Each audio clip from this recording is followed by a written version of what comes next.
केंद्रीय गृह मंत्री अमित शाह पश्चिम बंगाल के दौरे पर हैं और उनका पश्चिम बंगाल के दौरे पर जाना सियासी गर्माहट को बढ़ा देने वाला है। दरअसल पश्चिम बंगाल में टीएमसी के नेताओं के द्वारा लगातार पार्टी छोड़ी जा रही है और कहा यह जा रहा है कि अमित शाह के इस दौरे पर वो सभी बीजेपी का दामन थाम लेंगे।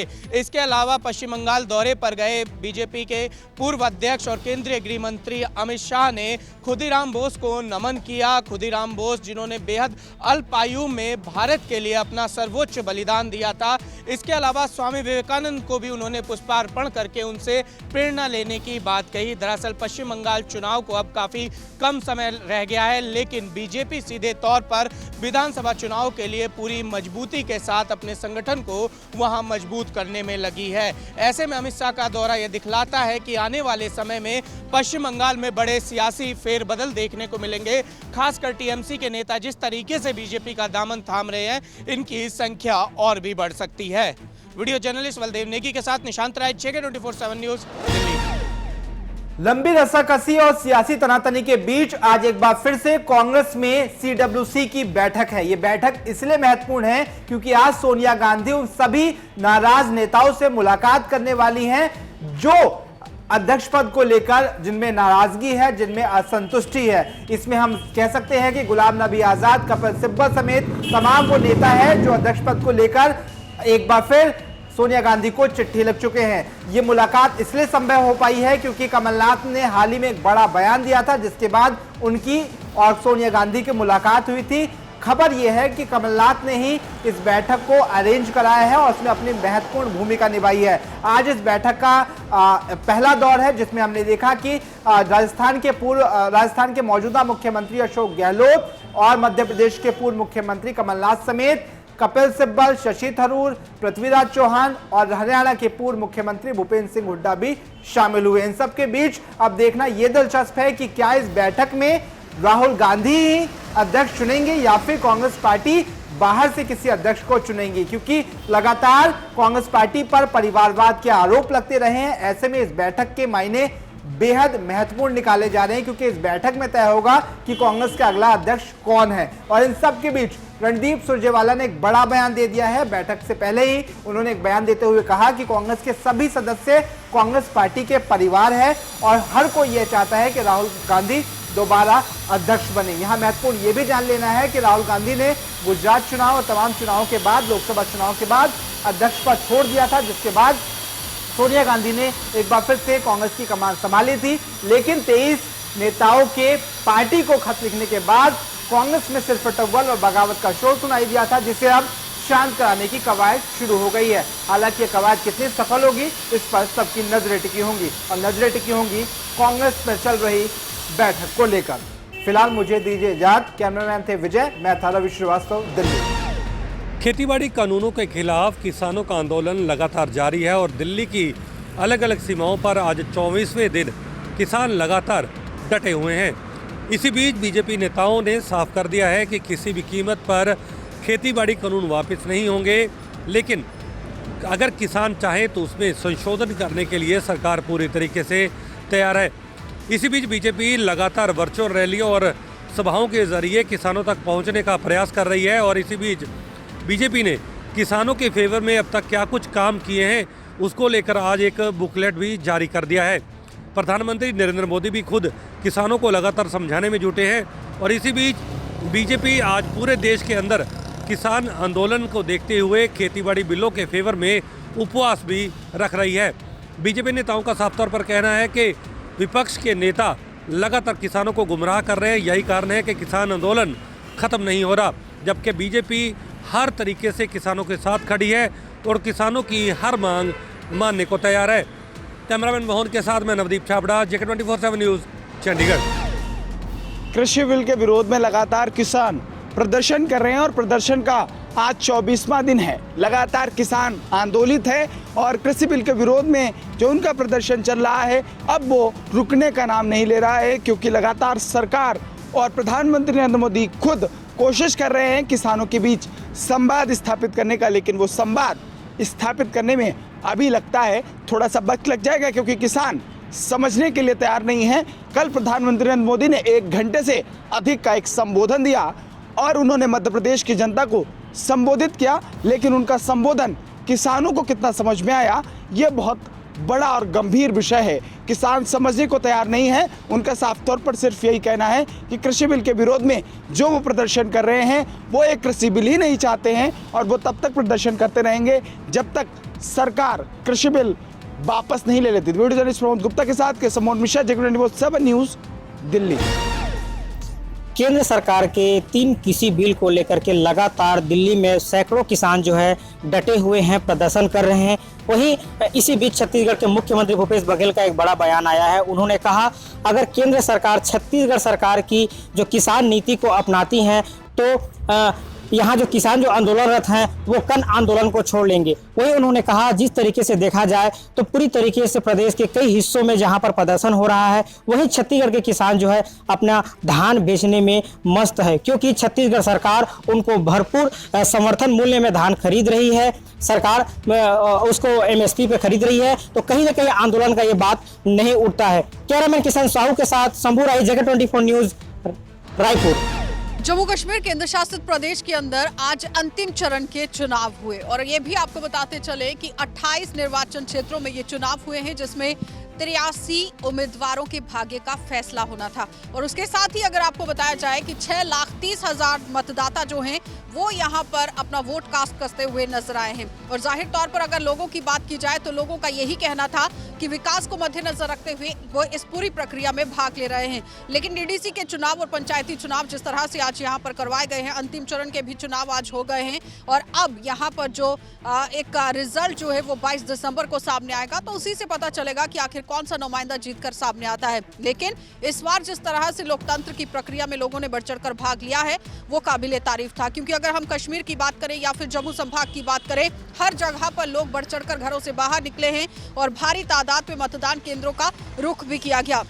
उसके साथ ही आपको ये भी बताते चले कि छिटपुट घटनाएं भी जरूर देखने को मिली हैं, जहां पर अगर हम पुंछ की बात करें तो पुंछ के अंदर भी हमने देखा था कि पोलिंग स्टेशन में किस तरह से काम होता हुआ दिखा, और उसके साथ ही राजौरी के अंदर भी हमने देखा कि पोलिंग स्टेशंस को बदलने के आरोप जो है वो लगाए गए, लेकिन दोबारा से वहां रीपोल भी करवाया गया और प्रशासन की तरफ से मुकम्मल तरीके से काम जो है वो होता हुआ भी दिखा। लेकिन सीमावर्ती इलाकों की अगर हम बात करें तो सीमावर्ती इलाकों के अंदर भी बम्पर वोटिंग जो है वो देखी गई है, और अब देखना ये होगा कि आखिर अगर कांटे की टक्कर जिन जिन पार्टीज के बीच में और निर्दलीय उम्मीदवारों के बीच में रही है, उसमें से कौन सा नुमाइंदा जीतकर सामने आएगा। कैमरा पर्सन कुलदीप के साथ आशा सरमाल, जम्मू। दिल्ली वासियों के लिए एक अच्छी खबर है। मुख्यमंत्री अरविंद केजरीवाल ने इस बात की जानकारी दी कि दिल्ली में तीसरी कोरोना की लहर जिसकी वजह से लगातार मामलों में बढ़ोतरी हो रही थी, अब जो आंकड़े सामने आ रहे हैं उसके बाद उन्होंने कहा कि ये कहा जा सकता है कि तीसरी लहर दिल्ली के अंदर खत्म हो चुकी है। उनका ये कहना है कि दिल्ली में रोज़ाना संक्रमण के आंकड़ों में एक बड़ी गिरावट देखी जा रही है।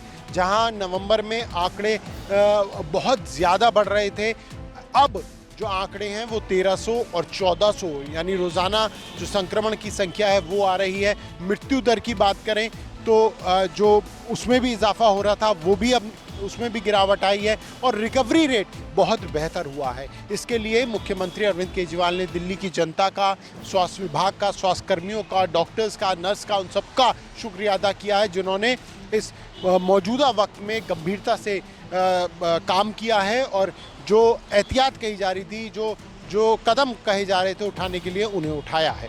कैमरा पर्सन सचिन के साथ प्रणय शर्मा। देश के प्रधानमंत्री नरेंद्र मोदी यूं ही परिवारवाद का विरोध नहीं करते, वो अपनी पार्टी में से अप्लाई भी करते हैं। आज उत्तर प्रदेश में भारतीय जनता पार्टी के संगठन ने साफ कर दिया है कि पंचायत चुनाव में मंत्री विधायक के परिवार के लोग चुनाव नहीं लड़ सकेंगे, उनको टिकट भारतीय जनता पार्टी नहीं देगी। अब ये साफ हो गया है कि भारतीय जनता पार्टी उत्तर प्रदेश में परिवारवाद को आगामी चुनावों में मुद्दा बनाने जा रही है। यही वजह है कि पहले उसने अपना दामन साफ करने का प्रयास किया है, और पूरी तरीके से जिला और प्रदेश संगठन को ताकीद की गई है कि मंत्री और विधायकों और पदाधिकारियों के परिवार के लोगों को पंचायत चुनाव में किसी भी प्रकार का टिकट नहीं मिलेगा। वीडियो जर्नलिस्ट जुहैर अहमद के साथ संजीव कपासिया, JK24 न्यूज़, लखनऊ। दिल्ली के बाद अब उत्तर प्रदेश में मौसम विभाग ने ऑरेंज अलर्ट जारी किया है। ऑरेंज अलर्ट सिर्फ इसलिए क्योंकि जो शीतलहर की हवाएं हैं वो लगातार ठंड बढ़ा रही हैं। उत्तर प्रदेश में अब मौसम बेहद ठंड से भरा हो गया है। यही नहीं, हाड़ कपा देने वाली ठंड का पारा भी लगातार कम होता चला जा रहा है। आपको बता दें, बीते दिन लखनऊ का तापमान 4 डिग्री सेल्सियस नापा गया।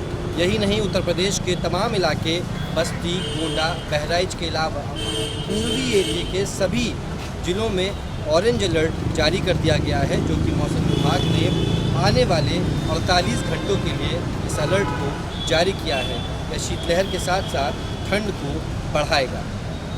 कैमरा पर्सन जुबेर के साथ गौरव पांडे, JK24/7 न्यूज़, लखनऊ। कोविड-19 की वैक्सीनेशन के लिए उत्तराखंड सरकार ने भी तैयारियां तेज कर दी है।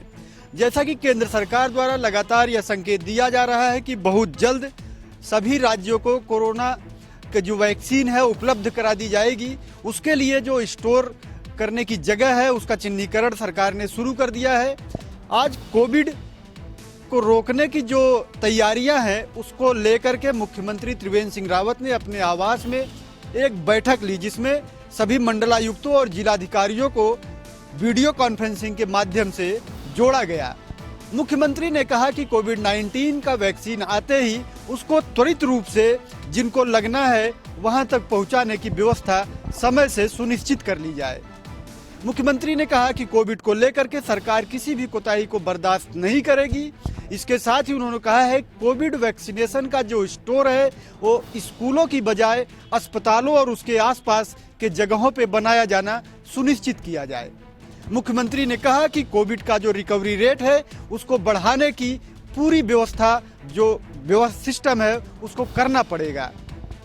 इसके साथ ही मुख्यमंत्री ने कहा कि कोविड-19 से ग्रसित व्यक्तियों की जो रिकवरी रेट है उसको बढ़ाने के लिए पूरी तन्मयता से काम किया जाना चाहिए। मुख्यमंत्री ने कहा कि अगर कोई व्यक्ति कोविड का लक्षण दिखाई देता है उसमें और टेस्ट कराने में आनाकानी करता है तो उसके खिलाफ सरकार सख्ती बरतेगी। उन्होंने कहा है कि यह एक बड़ी महामारी है, लेकिन जिस तरह से इसके टीके के लिए विश्व स्तर पर प्रयास हो रहा है, बहुत जल्दी खुशखबरी आएगी।